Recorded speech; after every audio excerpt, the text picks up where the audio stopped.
A nationwide call-in program discussing issues that have an effect on our families, our communities, our churches, our nation, and our world. Crosstalk, an opportunity for you to voice your concerns for biblical principles. And now live by satellite and around the world on the internet at vcyamerica.org. Here is today's Crosstalk. Thank you for joining us on Crosstalk here on VCY America. Anarchy hits a nation in turmoil.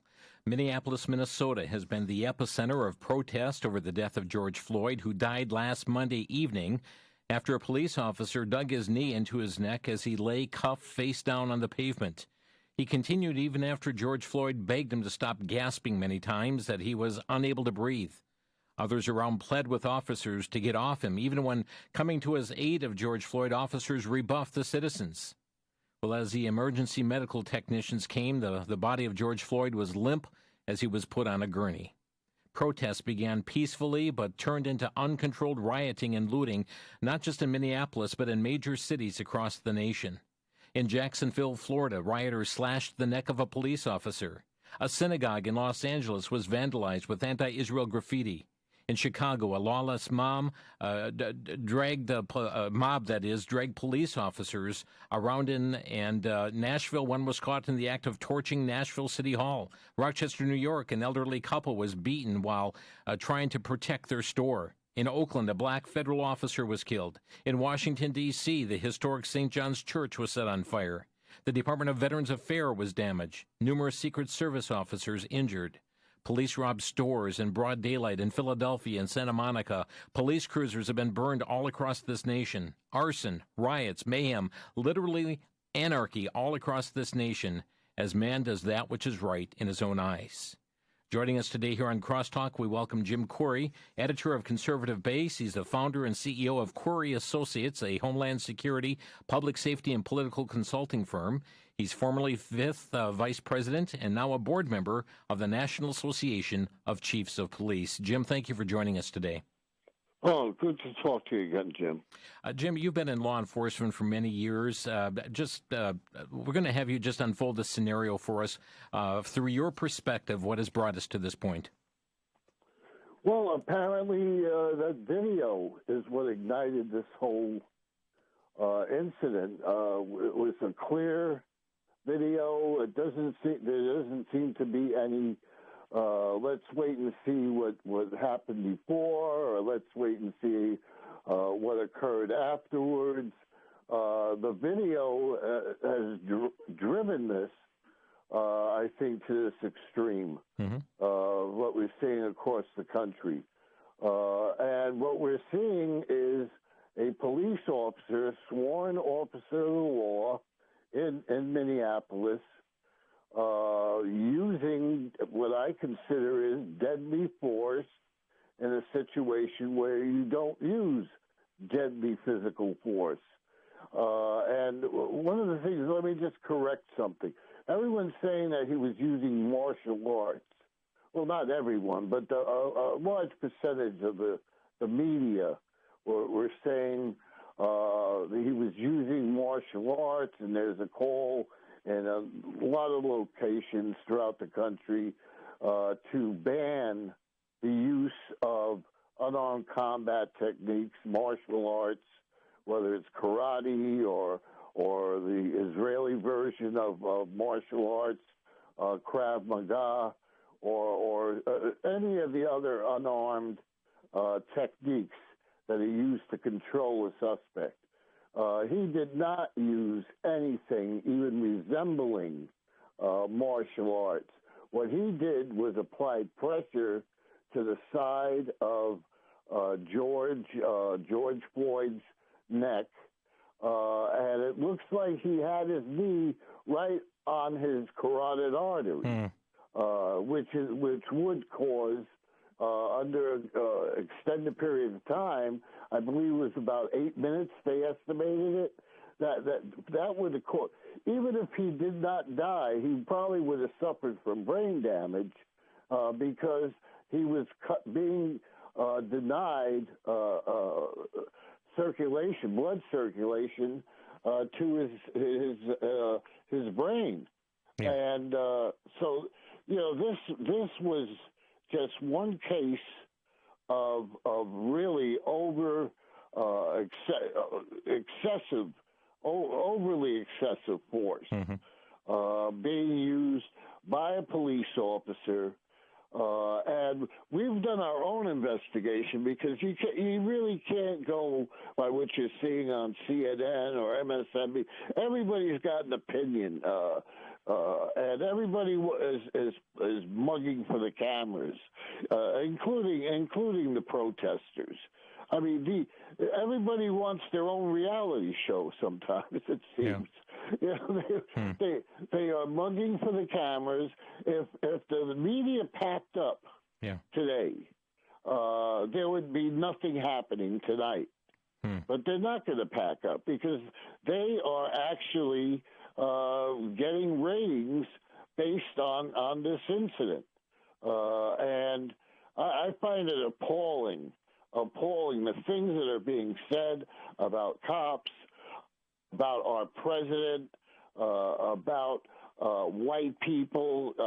This had our own investigation. The Chiefs of Police Association. We're looking into this so that we could actually come up with some policies and procedures, some recommendations to avoid these incidents in the future.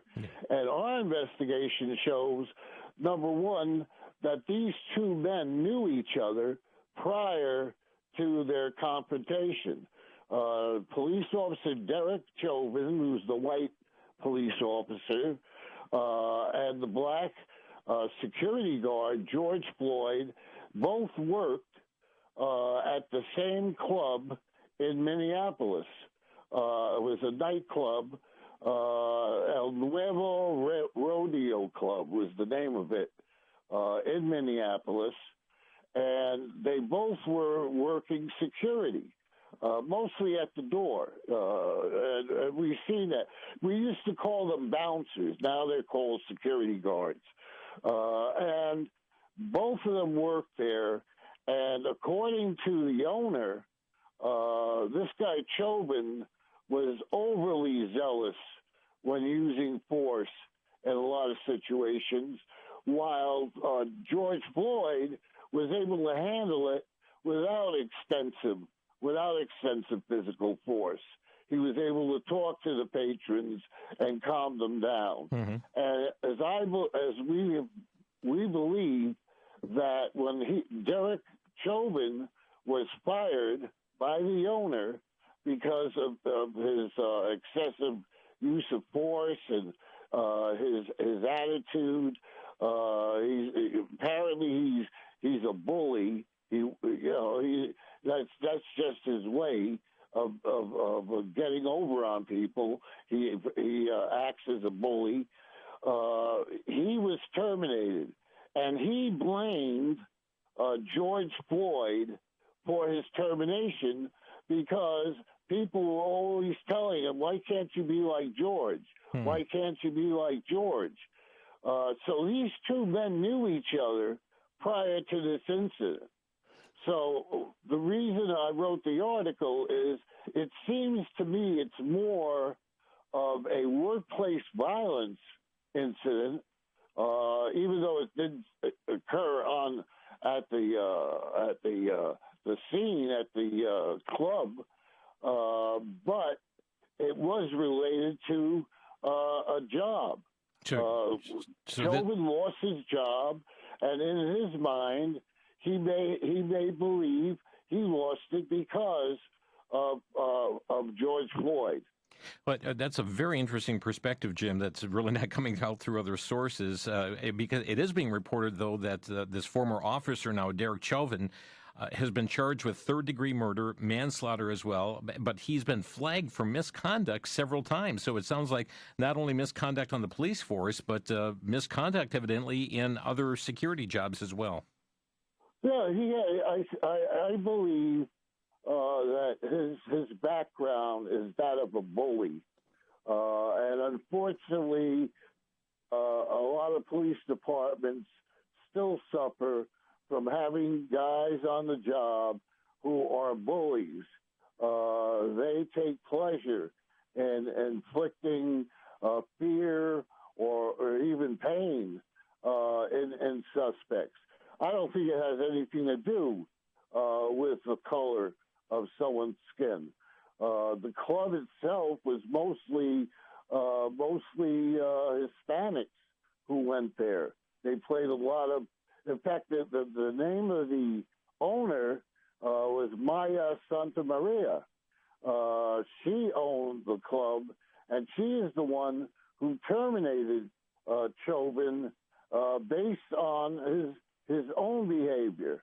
But he, in his mind, felt that he was being compared to George Floyd, who everyone seemed to like at the club. They, the bartenders, sure. the waitresses, the dancers. Yeah, everyone seemed to enjoy him as the bouncer there. As we look at the death here of George Floyd, I understand, Jim, that it's not just civilians that are outraged by the death of George Floyd, but lots of law enforcement who have watched that video and police departments who have watched this video feel the same way, that they were outraged by this death and the manner by which it happened. Well, the way he did it, it was like it was so nonchalant. Mm-hmm. You know what I mean? It didn't look like he was even breaking a sweat doing it. Mm-hmm. It's terrible. You see him, his face, everyone said they saw things in his face. I thought he was expressionless. It looked to me as if he was just sitting there, enjoying the weather. That's sad. Yeah, it didn't have a care. Didn't seem to be any anger. They didn't seem to be. It just seemed that this guy was putting pressure on the man's carotid artery. Did the police officer know that's what he was doing? I suspect yes, he did. Wow. Because there used to be a move that we were trained to use where we would strike the carotid artery with an open hand, backhanding it, and that would a lot of times alleviate any aggressiveness on the part of a suspect. Jim, as we take a look also here at what's happened since. The peaceful protests took place initially, but it didn't take long for these peaceful protests to turn into actual anarchy. Well, you have a lot of people who are using this incident for political reasons, including the Democratic Party. To them, this is a way to get rid of Donald Trump. Tell you what, I'm going to have you pause right there because I'm up against a break here, and we'll have you comment further on that following the break. Our guest today, Jim Corey. He is a former fifth vice president, now a board member of the National Association of Chiefs of Police, and founder and CEO of Corey Associates, a homeland security, public safety, and political consulting firm. We'll be back in just 1 minute. You're listening to Crosstalk on the VCY America Network.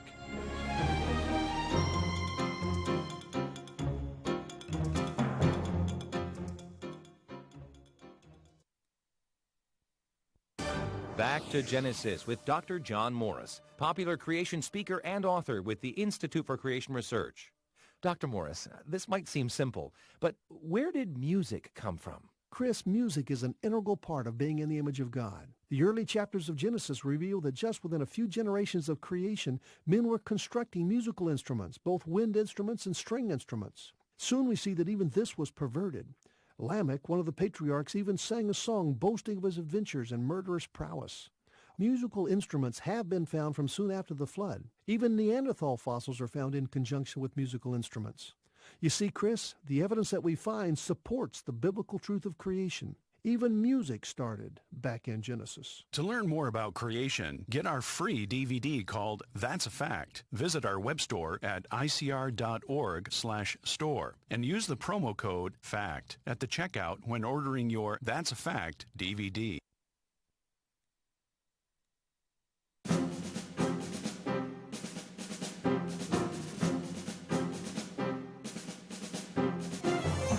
You're listening to Crosstalk on VCY America. Jim Corey is with us today. He's a board member of the National Association of Chiefs of Police. We're talking about the matters unfolding initially in Minneapolis, but taking place across this nation as anarchy hits a nation in turmoil. Just before we pick up our discussion, Jim, you regularly are publishing articles and information on contemporary events through the eyes of law enforcement, and I know you offer a complimentary email service for people who want to stay informed, read your columns on issues as they break forth. How is it that our listeners can obtain these? All they have to do is write to COP, C-O-P, magazine, all one word, COP magazine at AOL.com, and then the subject line, they can put free, or Okay. Newsletter or whatever, and we'll put them on our mailing list. And it's not only articles by me; it's also I have a few writers that also contribute. For example, the former Deputy Secretary of Defense, Van Hipp. You may have seen him on Fox News Channel and some of the other news channels. We have actually Alveda King is one of our writers. Mm-hmm. She contributes often. She's been interviewed recently, not by the right people, but she was on, for example, Fox News yesterday, and we have a couple of other writers. Mike, the actor Michael Moriarty, who was in Law and Order, the show Law and Order, and other projects, other movies. Okay, just for the sake of time here, folks, if you send an email to copmagazine@AOL.com. That's copmagazine@AOL.com. Send an email in the subject line. Just put free subscription, and Jim will put you on their list to get these articles from these various writers and getting their perspective on a number of contemporary issues. Again, an email to copmagazine@AOL.com. As we're going into this most recent break, Jim, we were talking about how this is spreading into anarchy, and you also mentioned that this has been a way to get at President Trump. Now, I've seen the likes of Maxine Waters suggesting President Trump is to blame for this, that he somehow recreated the United States to become a nation in which a police officer could enjoy the death of George Floyd in Minneapolis. We've seen the accusation coming from others as well. Comment further on what you're referring to when you say this is a way to get at President Trump. Well, listen, everyone, only a blind man or a deaf person would miss the fact that the Democrats will do anything to get rid of this president, anything. And they have accomplices in the news media. I have never seen, Jim, in all my years, and I've been covered by the media. When I was in the job in New York, we were covered. The fact is, I have never seen such bias in my entire life in the media. It's as if the media just gave up and became part of the Democratic Party. The Democratic Party their hatred for this president exceeds anything this man could have possibly done to get them so riled up. It's just unbelievable. And already they're talking about how they could use this incident and the aftermath to take the presidency away from Donald Trump and give it to that bird brain that they call a vice president for Obama. How they could actually tell people they should vote for him. You know, the Obama administration, I don't want to get involved in, he said, she said, but the Obama administration had 4 major blow-ups with Antifa and what was that other group that that sprung up in New York, beyond Wall Street or Occupy Wall. Yeah, Occupy Wall Street. That was their big group. Even though they were in Los Angeles, they were all over the country, but it was Occupy Wall Street. They had 4 incidents in which the public had to endure looting, rioting. There were some deaths. A lot of police officers were injured, and the administration, Joe Biden and Barack Obama, and the Attorney General, who went down to Ferguson, for example, where they were having riots, he went down there to tell them that the Obama administration was in unity with them, that he understood what they were going through, and he would do everything he could to clean up law enforcement. Of course, they never cleaned up law enforcement under them, the federal cops, but all of this is going on, and it's all political. And Antifa is fun, and he's proud of it. Well, George Soros money is funding Antifa. They call themselves anti-fascists. Their whole agenda is about fascism. I mean, these people are fascists.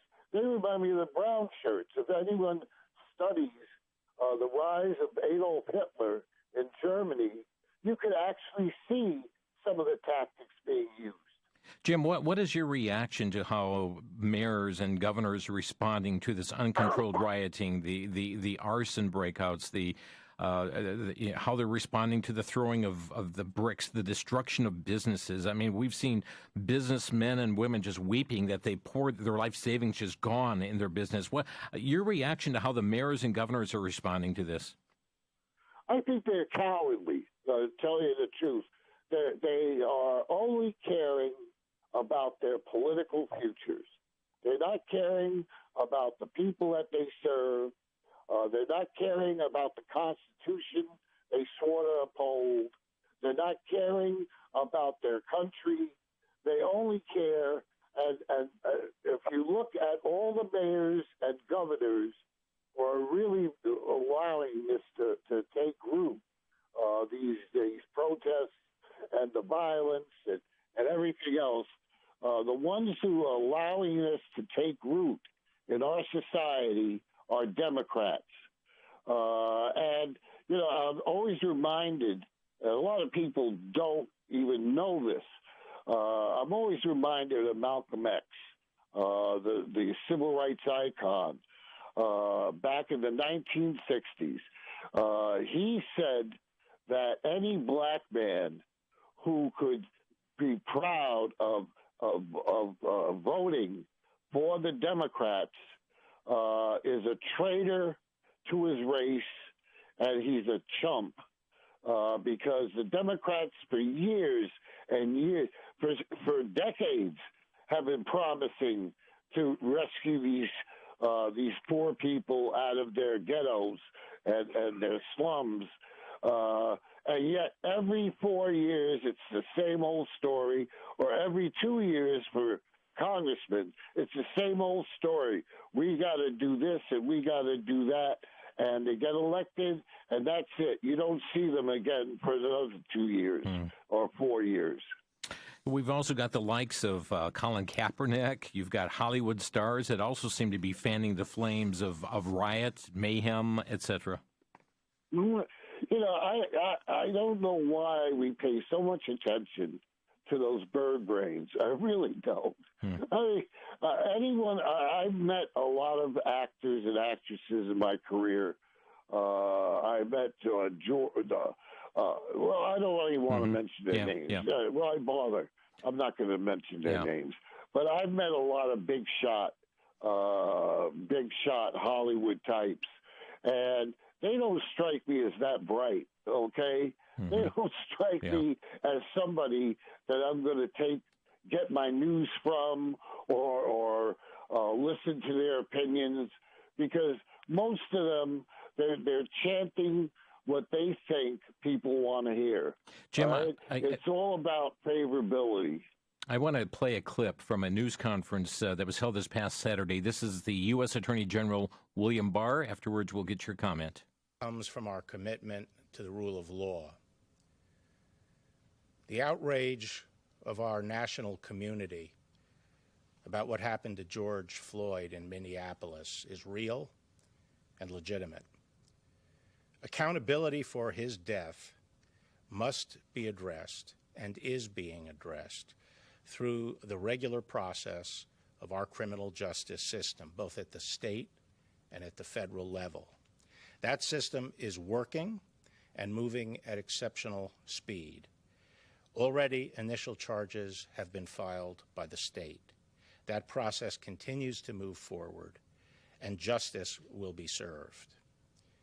Unfortunately, with the rioting that is occurring in many of our cities around the country, the voices of peaceful protest are being hijacked by violent radical elements.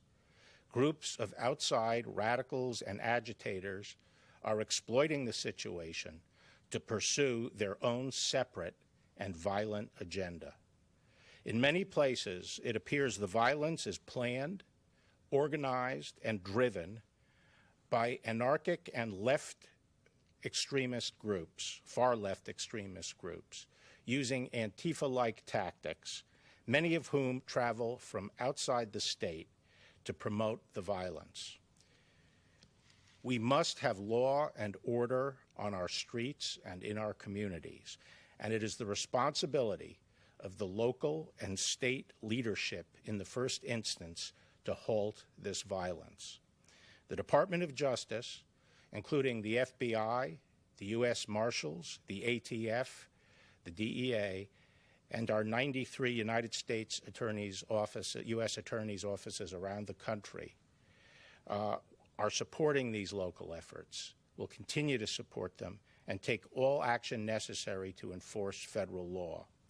In that regard, it is a federal crime to cross state lines or to use interstate facilities to incite or participate in violent rioting, and we will enforce those laws. So, Jim, we have him really saying here, local law enforcement, the local mayors, those municipalities really need to clamp down on this regard. Yeah, this is a totally different administration than the last administration, the Obama administration. The Obama administration felt that they should be calling the shots, whereas this administration believes that it's up to the mayors and the governors of these states to take control and to do the right thing. And what is the right thing? Well, it's actually protecting people's property. It's actually protecting people's lives. Serve and protect. I mean, that's the motto of most law enforcement agencies. We got to take a quick break. Jim Corey is our guest. And, folks, you're invited to call in your brief comments or a question, 800-733-9829. That's 800-733-9829. We'll be right back. There is no heartache equal to that of losing a loved one to suicide. Unanswered questions, despair, and perhaps self-blame can leave those behind with feelings of hopelessness. But true hope and help can be found in Christ alone. In the booklet Hope Beyond Despair, author Julie Gosick shares from personal experience how the truth of Scripture and the hope of the gospel can bring comfort to those who are living in the aftermath of suicide. She addresses what the Bible has to say on this issue and provides a lasting hope based on biblical principles. The book Hope Beyond Despair is available from VCY for a donation of $6 or 3 copies for a donation of $15. Just ask for Hope Beyond Despair when you call with your gift at 1-800-729-9829. You may also write VCY America, 3434 West Kilbourne Avenue, Milwaukee, Wisconsin, 53208.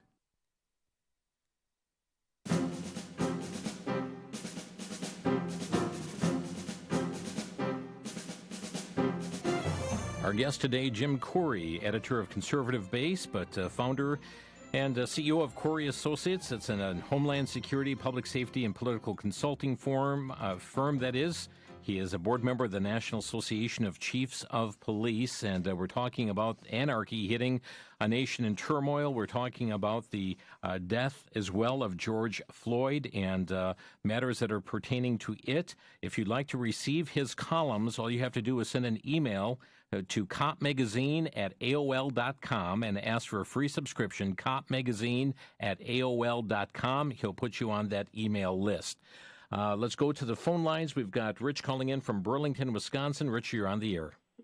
Thank you so much for taking my call. And I just wanted to ask what your guest thinks that comments like what the mayor of Chicago said Friday afternoon when she made an extremely vulgar comment that ends in "you" to the President of the United States at a press conference just Friday afternoon. How does that affect the respect for the rule of law in this country? Yeah. Well, that's the agenda we're dealing with. We're dealing with an agenda that wants to delegitimize our president. They want to delegitimize, actually, our system of jurisprudence as well. People like George Soros contribute large amounts of money. We're talking millions and millions of dollars to these groups, and everybody knows it's happening. Of course, the mainstream media is not going to tell you that. All right, the mainstream media, they have their own narrative for what we're seeing. All right, as I opened the show with Jim before. About my article, it seems that there's more to it than just a white cop and a black man. All right, there was a relationship between the perpetrator and the victim prior to the incident. Now that brings you close to murder in the first degree if we could find out, or if we do find out, that this was all planned. Two people who are security guards who work together, and one loses their job and blames the other. Right there, you have a really bad situation that could erupt at any time. We've dealt in New York. When I was a cop in New York, we dealt with a lot of workplace violence. Some ended up in death. Some ended up with people wounded. At one hospital, you had somebody who came back after 3 weeks of being fired and decided that's when he was going to start killing people in his former office at the hospital. Tell you what, folks, read the article, conservativebase.com. You can learn more about that connection, and Jim did discuss that during the early segment here, conservativebase.com. Lewis is calling from Milwaukee. Hi, Lewis, you're on the air. Hi, good afternoon. God bless you. Thank you for taking my telephone call. I can think of the compromise situation, how Jesus was brought to the highest mountaintop, and the adversary said to Jesus, says, "If you are the Son of God," biggest word in the Bible, biggest word in the dictionary, the word "if." Says to Jesus, "If you are the Son of God, throw yourself off this mountaintop." And that's what happens with people that are corralled or funneled into this system. They're given up public pretender. They can't afford a lawyer, and the lawyer says, "Well, I can make a deal for you. If you agree to some lies, we get you out of jail. We take your extra money for the next couple of years." And the person might have a brother or a mother on their deathbed. And they want to see their Lewis, I need to have you come right to your point, to the Floyd issue. Yes, on compromise situation, how the system will tell people in order to get out of jail, you have to agree to some lies. And that's what's burning this country up right now. Until there's a museum, this country will be destroyed. Thank you, Lewis. Vincent, Fort Myers, Florida, you're on the air. Yes, I just like, I've been listening to y'all, way back probably for the last 15 to 20 years. And this is the only area, apologize to your guest there, Mr. Corey. This is the only area that I disagree with y'all in. And I just want to make two quick statements, and, Sure. and that is that that this man that they're blaming for the killing of this man here, it was 3-4 other officers standing around him, and it wasn't just him. Right. All of them heard this guy crying out for his mother, and so all of them are guilty, and they all cover each other's backs. And my last comment is that we know for a fact that the police are going to be a part of stopping when the government tries to take over the world. The police are going to be on the government side, and we can see that. Vincent, and although we see this black on, we see these we like CNN and MSNBC put on whites killing blacks, but listen, these police officers is killing whites. They killing blacks. Yeah. They are. If they feel you are against them, they are against you. Vincent, Vincent, let me ask, what is it that you disagreed with Jim Corey on? What did he say? He said, no, this is wrong. What I disagree with him on is he's sitting here saying that this is workplace violence. No, this is bad police officers. And that man had a history. Okay. Now, we only talking about the history of him. What about the history of the other guys that was with him that stood there and let this happen? Thank you, Vincent. I appreciate your comments very much. Jim, we're going to have you respond because I know this is something you've talked about, is the history there and those that are power hungry in this regard. You're investigating this other connection that the other media has not pointed out at this point, which goes beyond even some of these issues we're talking. Your response to Vincent. Well, Jim, we're talking right now. I believe he was charged with third-degree homicide. Right. Third-degree murder. We don't have third-degree murder in New York or any other jurisdiction nearby. You have second-degree murder, and then you have manslaughter in the first degree, manslaughter. However, he's being charged with a I believe, lesser crime than needs to be charged against him.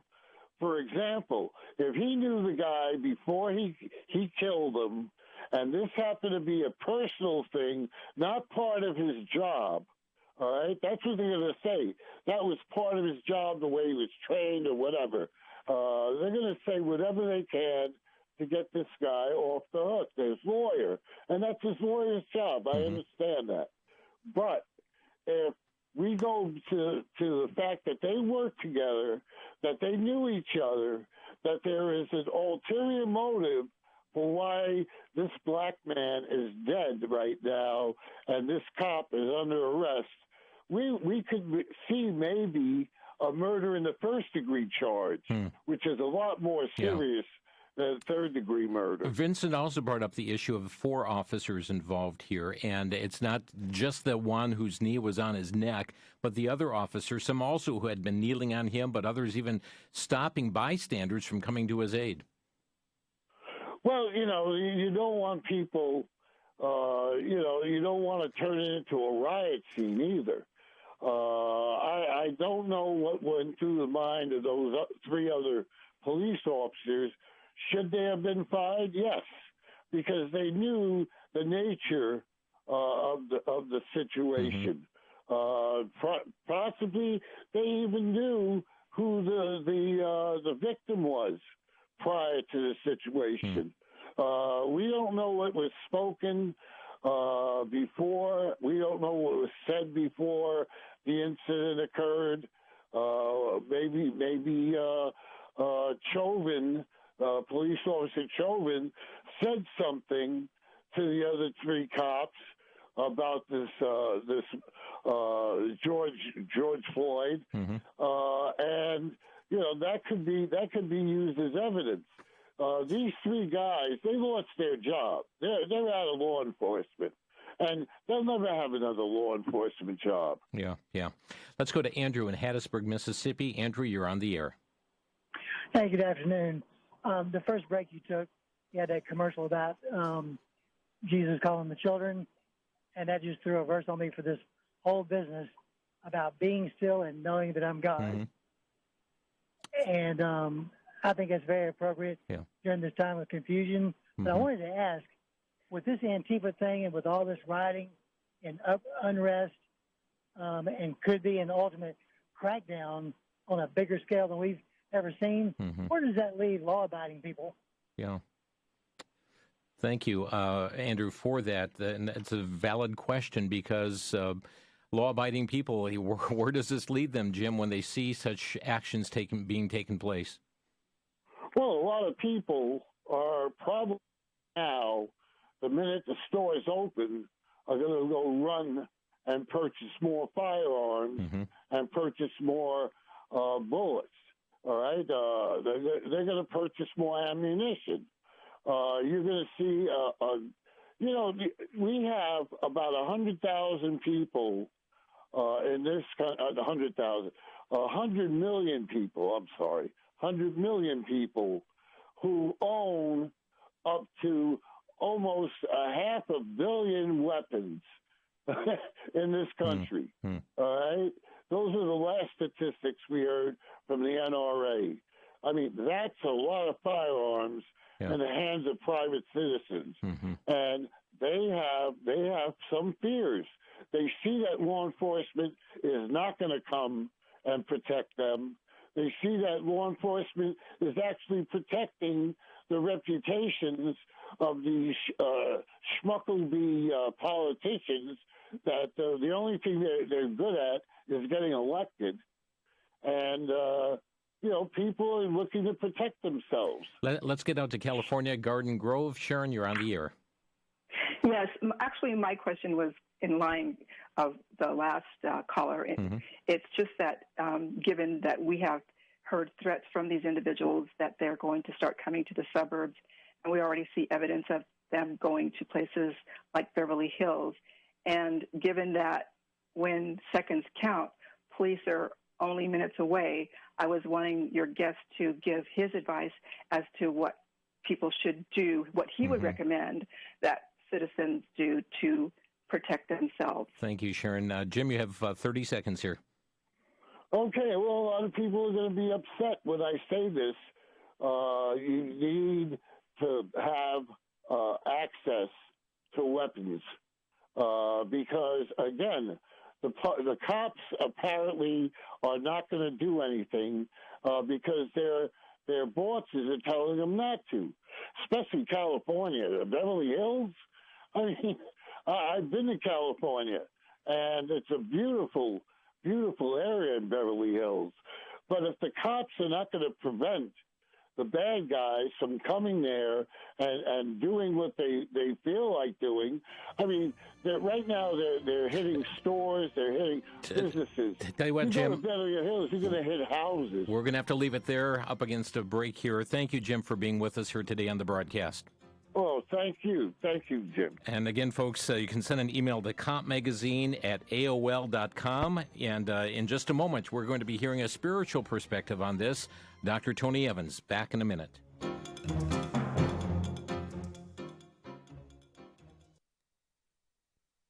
For the Worldview Weekend Minute, I'm Brandon House. Our website's worldviewradio.com. The destruction of the family. It's been a goal of the cultural Marxist for, well, a few generations now. And why?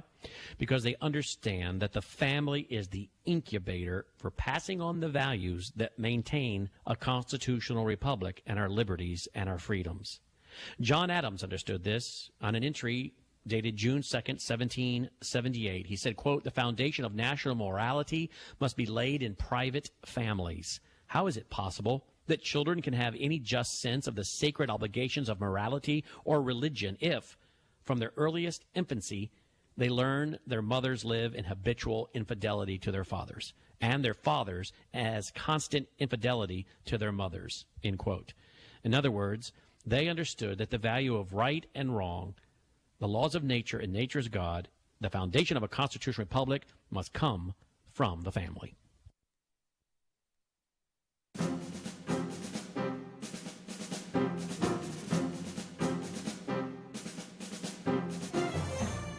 Anarchy hits a nation in turmoil. Jim Corey was our guest here for those first three segments.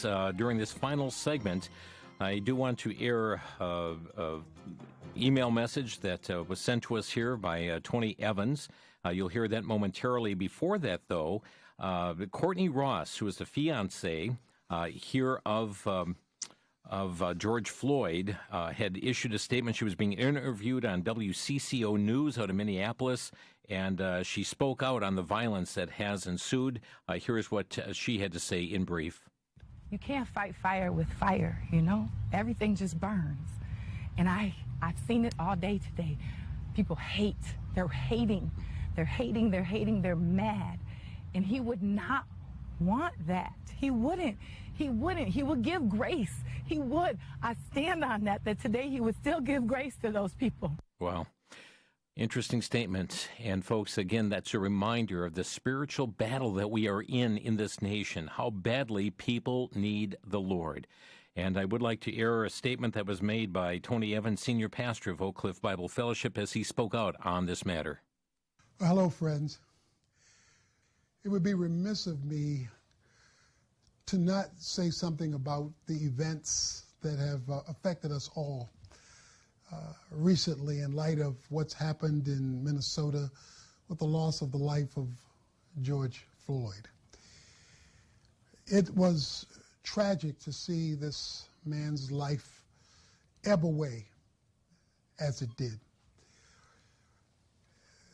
In God's kingdom, two things must always be held side by side without them tilting either way. Psalm 89 says, "From God's throne comes righteousness and justice."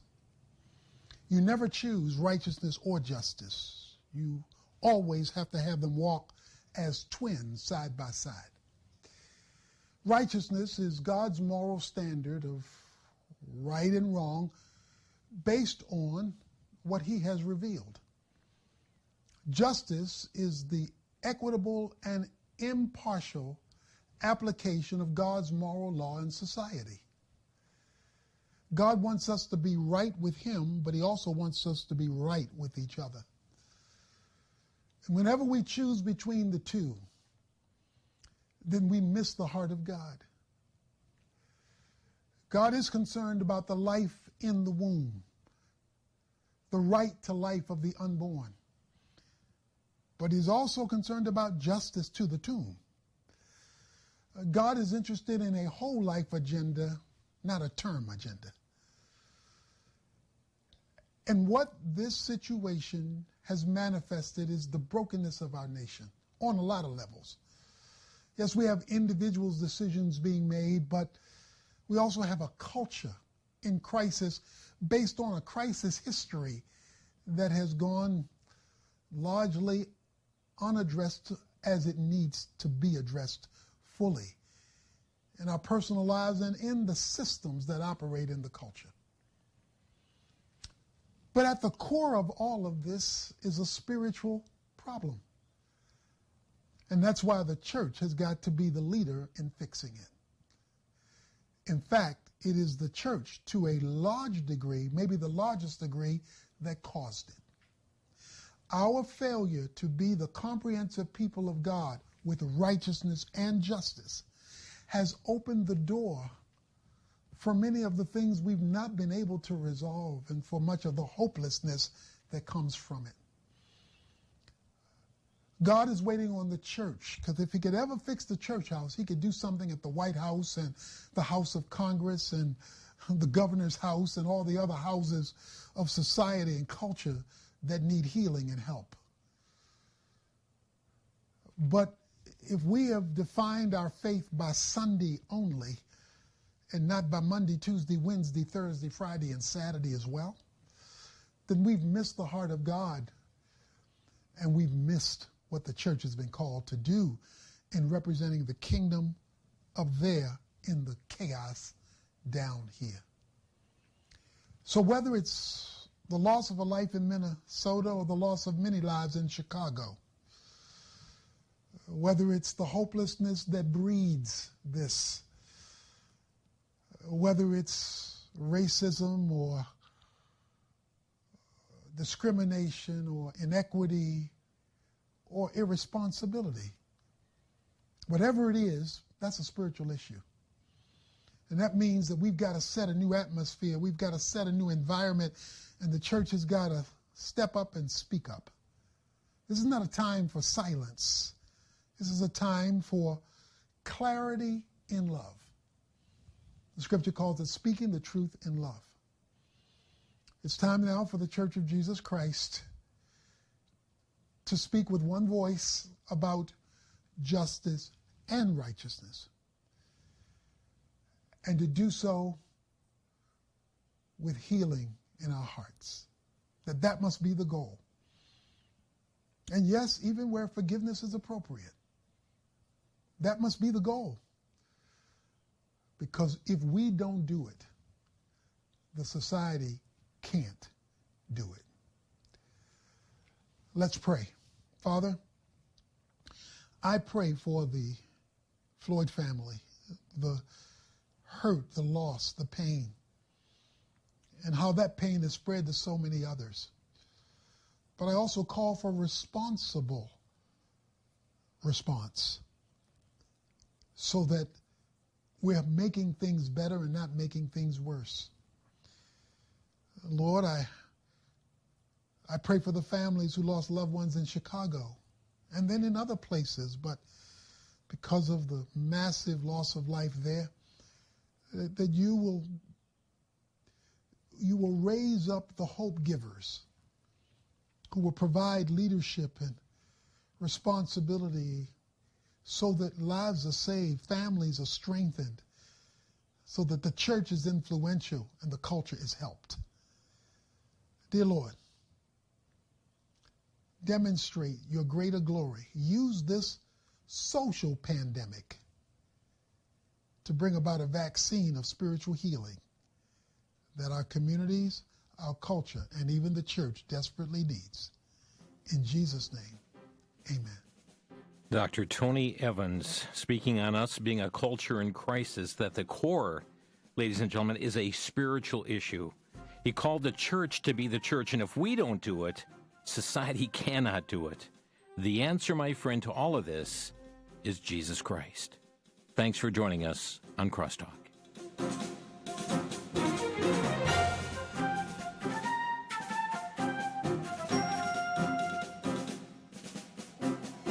You've been listening to Crosstalk via satellite and the internet from VCY America.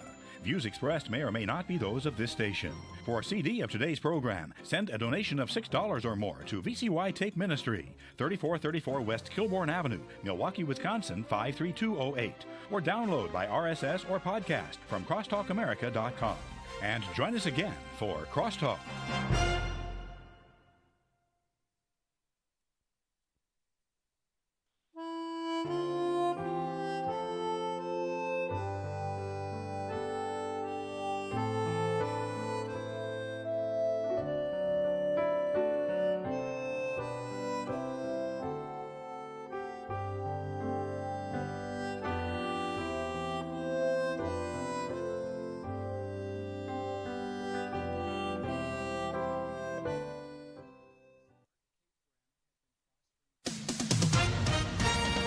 With SRN News, I'm John Scott.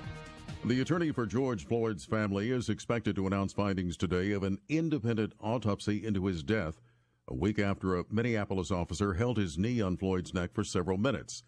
An official autopsy last week said the combined effects of being restrained, potential intoxicants in Floyd's system, and his underlying health issues, including heart disease, likely contributed to his death. No other details about intoxicants were immediately released.